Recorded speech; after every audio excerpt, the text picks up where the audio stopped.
আমি ভয় খোৱা মানুহ নহয়, আমি মাটিৰ কাৰণে যুঁজি আছোঁ, কোনো চুৰ ডকাইত নহয়। ইমান যদি দম আছে সেই নগাক কিয় খেদিব নোৱাৰিলে? ইমান যদি দম আছে অৰুণাচলক কেলে মাটি এৰি দিলে?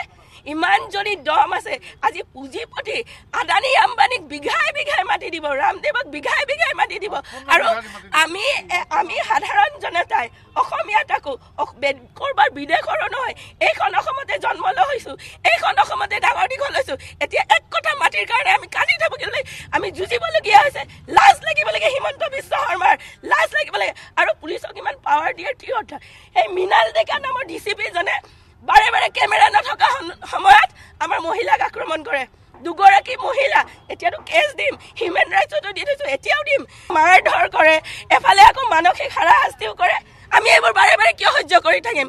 যিখন চৰকাৰে জাতি মাটি ভেটিৰ কথা কয় তেওঁলোকে পুহি ৰাখিছে, তেওঁলোকৰ ভেৰণীয়া গুণ্ডা পুলিচ বাহিনী খিলঞ্জীয়াৰ কথা কয় বাৰে বাৰে। খিলঞ্জী আজি বাটত মুখ্যমন্ত্ৰীয়ে নিজে কৈছিলে যে উচ্ছেদ কৰিলেও উচ্ছেদিত জজ যাওক, সেইকাৰণে আমি আমাৰ পুৰণা ভেটি মাটি ঘূৰাই ল'বলৈ গৈছোঁ।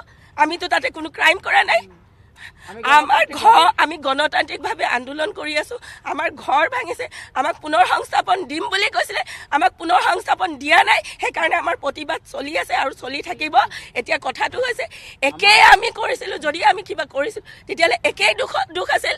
আমাক এই 14গৰাকীক ৰিলিজ দিলে মহিলা বুলি, এই 4গৰাকী পুৰুষক তাতে কিয় ৰাখি থৈছে? তেওঁলোকক কিয় আবদ্ধ কৰি ৰাখিছে?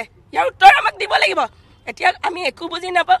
তেওঁলোকক যদি উলিয়াই নিদিয়ে আমি ইয়াতে বহিম, ইয়াৰ পৰা নিহিলোঁ। আমাৰ মানুহে মাইকী মানুহ কেইগৰাকী টয়লেট বিচাৰি আছে, যে দিনটো থাকিছে ন, টয়লেট কৰিবলৈ টয়লেট বিচাৰি আছে। টয়লেট কি কৈছে? ইয়াত বোলে আমাৰ টয়লেট নাই। আমি সুধিছোঁ লেডিজ পুলিচে ক'ত টয়লেট কৰে বোলে, নাই বোলে আমাৰ ইয়াত টয়লেটৰ একো ব্যৱস্থাই নাই। এখন থানাত টয়লেটৰ ব্যৱস্থা নাই, কেনেকুৱা লজ্জাজনক কথা।